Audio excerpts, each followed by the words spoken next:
역사를 가장 역사답게 허영필입니다.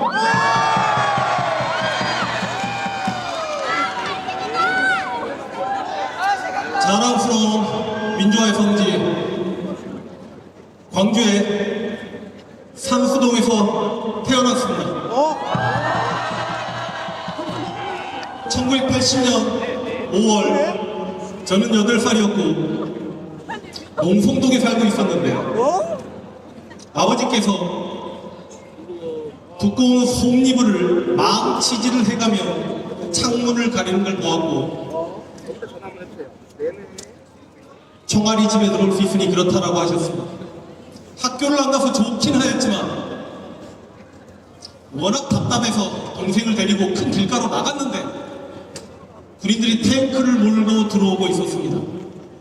지금 생각해보면 그날이 5월 26일이었던 것 같습니다.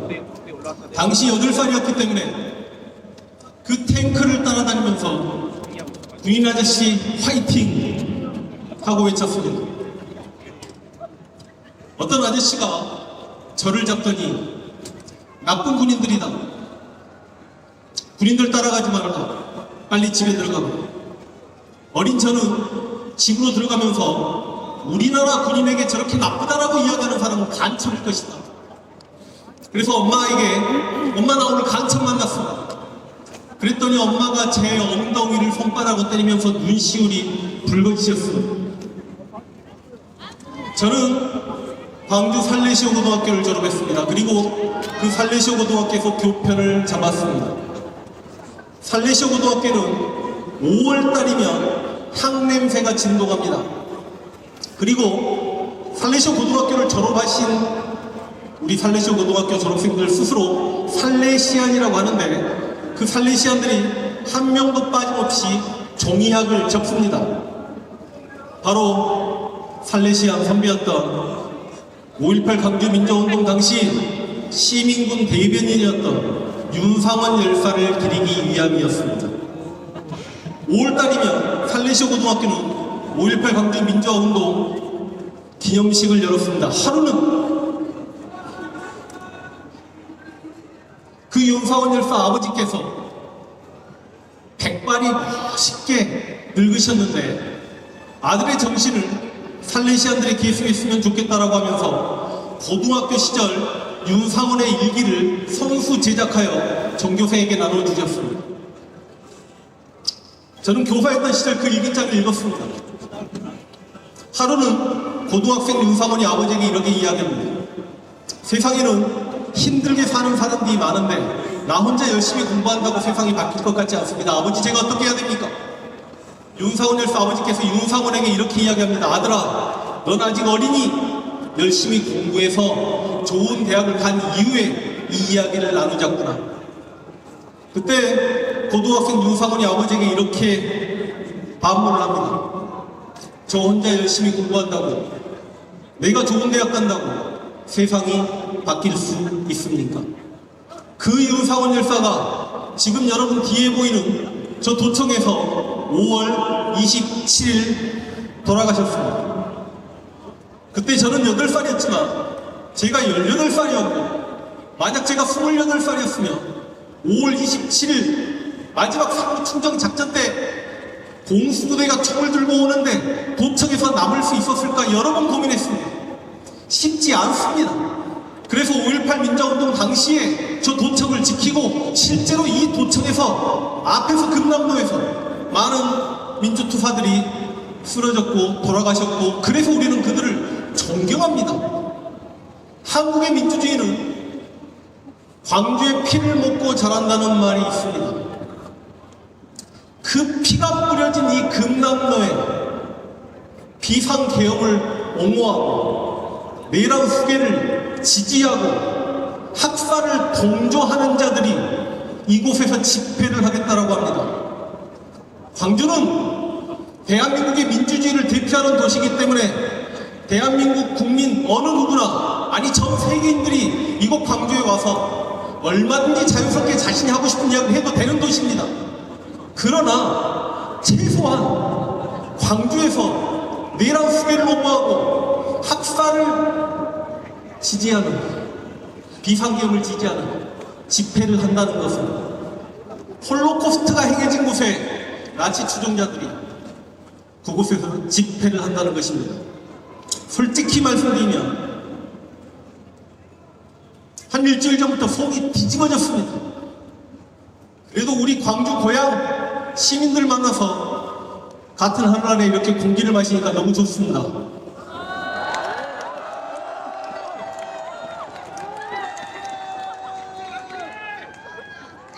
내가 흥분하면 목이 타요. 흥분해볼까요? 저것들을 뭐라고 부릅니까? 좀비! 개새끼요? 뭐라고 불러요? 보통 뭐라고 이야기해요? 극우라고 이야기하죠? 쟤들 극우 맞아요? 극우 아니에요! 좀비예요! 극우는 좀비! 순혈주의, 인종주의, 자민족 중심주의, 자국 국가 이익만을 챙기는 처절한 애국심에 그 극우가 국수주의와 전체주의와 만나서 일본의 군국주의가 되고 이탈리아의 파시즘이 되고 독일의 나치즘이 됩니다. 독일의 나치즘이 요거도 먹는 이유가 뭐죠? 독재를 추종했기 때문이죠. 히틀러. 또 하나 요거도 먹는 이유가 뭐죠? 유태인을 학살했기 때문이죠.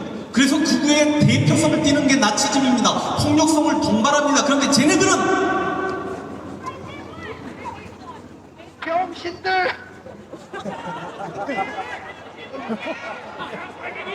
친일 외국 세력이잖아요. 독재 추종 세력이잖아요. 학살 동조 세력이잖아요.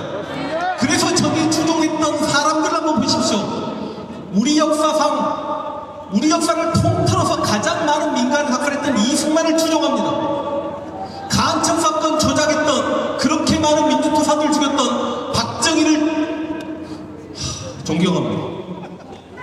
전두환을 추종하고 수고대상 500명, 아마 그 500명 안에는 저도 들어있을 것 같은데 그 윤석열을 지지합니다. 이게 무슨 차이가 있는지 아십니까? 나치는 자민족 우월주의 입각에서 유대인을 죽였어요. 근데 저들은 같은 민족을 학살했던 사람을 추종하는 새끼들입니다. 맞습니다. 나쁜 놈 아닙니까? 저 혼자 악물합니까 지금? 기본적으로 국우라 하면 애국심을 동반해야 되는데 저들은 친일 매국 세력이고 자학사관에 빠져서 우리 조선의 역사를 비하하고 세종대왕을 공격하고 식민지 근대화론을 옹호하는 세력이고, 그리고 학살을 지지하는데 같은 민족을 죽였던 학살자를 지지하는 세력이기 때문에 저들을 부를 수 있는 단어는 존재하지 않습니다. 그래서 오늘 광주로 내려오면서 대체 저들을 뭐라고 불러야 될까? 가짜 국우라고 불러야 될까? 너무 약하다. 지금 저희가 제작하고 있는 영화 독립전쟁의 감독님이 기가 막힌 단어를 하나 주셨습니다. 저들은 아무리 죽이려고 해도 죽지 않는 매국 좀비다.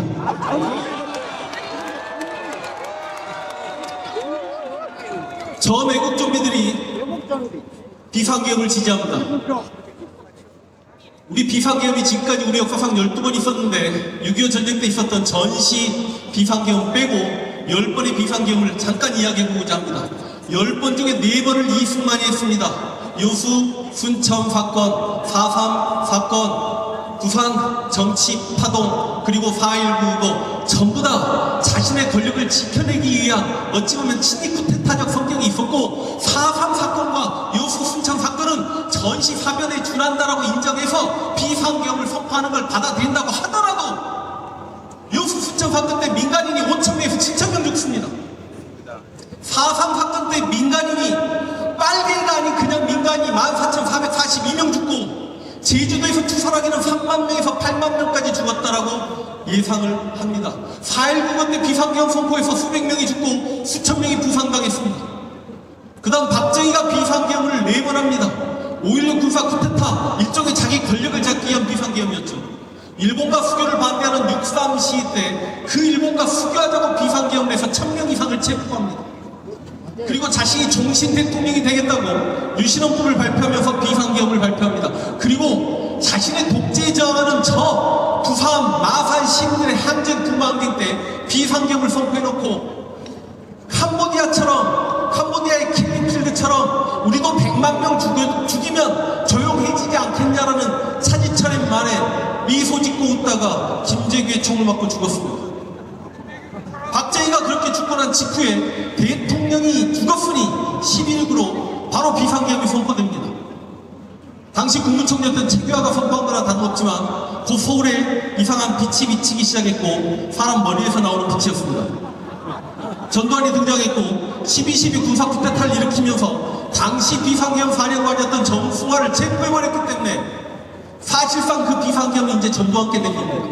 그 전두환이 서울에 본 그 난리통에도 계엄군을 한 번도 서울에 집어넣지 못하다가 공수대 얼굴 콧배기도 서울에서는 내놓지 못하다가 그 서울의 봄이 5월 15일날 끝나고 5월 16일날 고려대학생들의 시위가 끝나고 5월 17일 밤 12시에 아무도 모르게 비상계엄을 확대했고 5월 18일은 일요일이었고 지금처럼 인터넷 시대도 아니고 핸드폰도 없었고 김대중이 내란 수괴죄로 구속됐다는 걸 아는 광주 시민들이 없었던 그 5월 18일 아침에 전남대학교 앞에서 무자비한 폭행을 가하면서 학살이 시작됐고 그게 5.18 광주 민주화 운동입니다.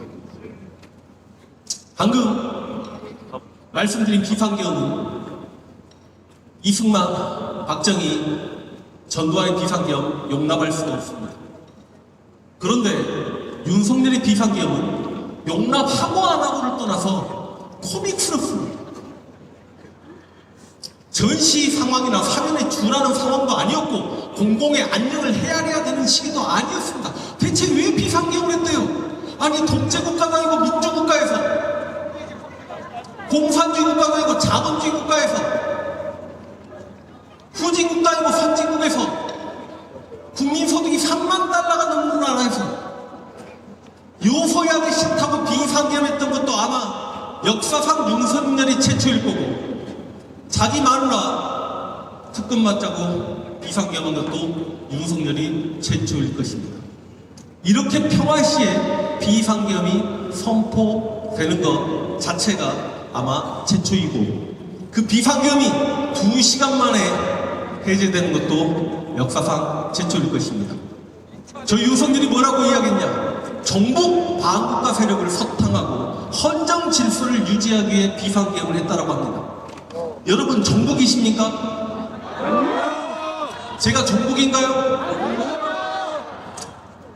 유유상종이라고 제 주변의 90% 정도는 소위 진보입니다. 그런데 최근 몇 년간 아니 십수년간 북한을 찬양 공모하거나 김일성을 추종하는 자를 만난 적이 없습니다. 그런 사람들 만나면 우리 선전하지 않습니까? 그래서 우리가 광주광역시에서 그냥 김일성 개새끼 받고 시작합시다. 동의하십니까? 자, 한 번만 따라하세요. 김일성 개새끼! 왜 우리가 빨갱입니까? 김일성 날리고 나서 일단 우리는 종북이 아니고 반국가 세력은 누굽니까 그러면? 반국가 세력은 대한민국을 부정하는 자입니다. 대한민국을 부정하는 것 중에 가장 큰 부정이 대한민국의 헌법을 부정하는 겁니다. 우리 헌법에 입각하면 3.1 정신을 계승하고 임시정부의 법통을 계승하고 이승만은 불의라고 규정했습니다. 그 불의를 배격하고 4.19를 받아들여야만 합니다. 그런데 윤석열은 3.1 정신 계승을 거부하고 임시정부의 법통을 계승하기를 거부하는 뉴라이트를 대한민국의 역사 공공기관장에 다 앉혔습니다. 그리고 스스로 이승만을 추종했습니다.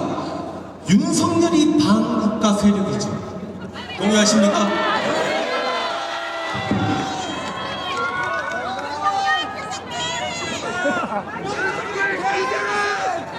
윤석열 빨갱이! 지금 윤석열 탄핵을 반대하는 사람들이 있습니다. 윤석열 탄핵이 기각이 되면 그냥 바로 갑시다. 윤석열 대통령 자리에 다시 앉게 되면 어떤 일이 벌어지느냐? 비상계엄의 공포 속에 살아야 합니다. 김대중 전 대통령이 가장 크게 잘못한 것 중에 하나가 전두환 이 새끼를 1년 만에 꺼내준 겁니다. 전두환을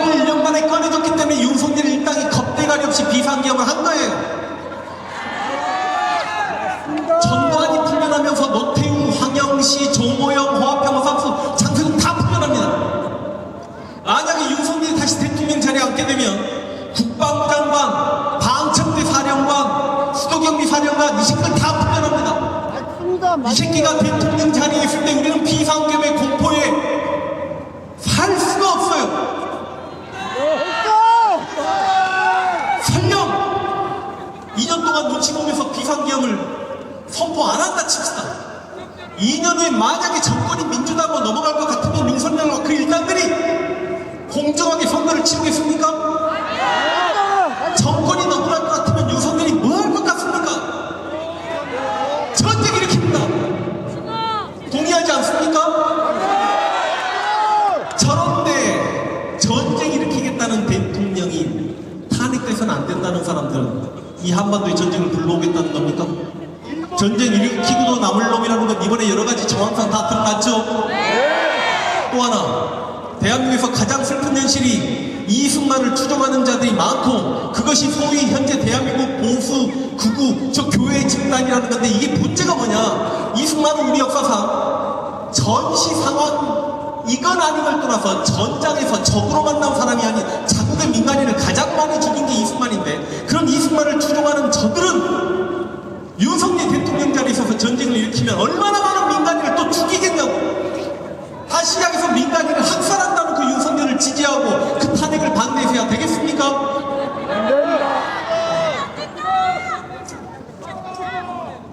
제가 실은 일치가 않는데 기다리다가 너무 지쳐버려가지고 이순신 장께서 뭐라고 하셨죠? 호남에 대해서? 양무, 호남, 시무, 국가라고 하셨습니다. 호남이 없으면 국가가 없다. 이 말은 400년이 지난 지금까지 현재 진행형이라 생각합니다.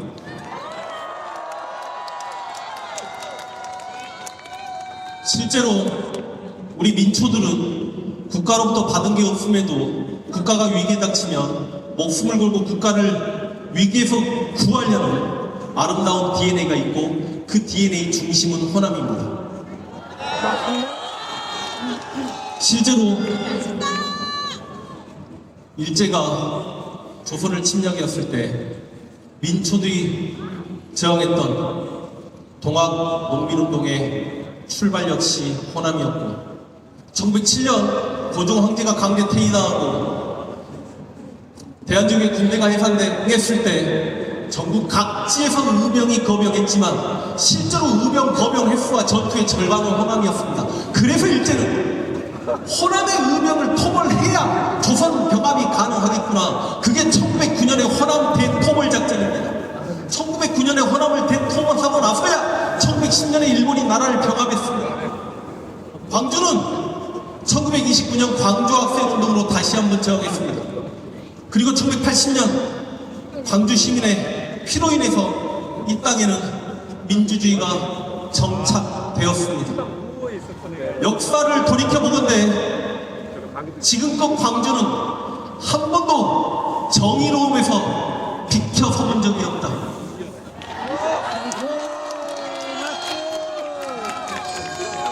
저렇게 정의로움에 열등의식 있는 자들이 광주를 폄훼하고 윤석열을 지지하는 새끼들이다. 빨리 끝내라고 합니다.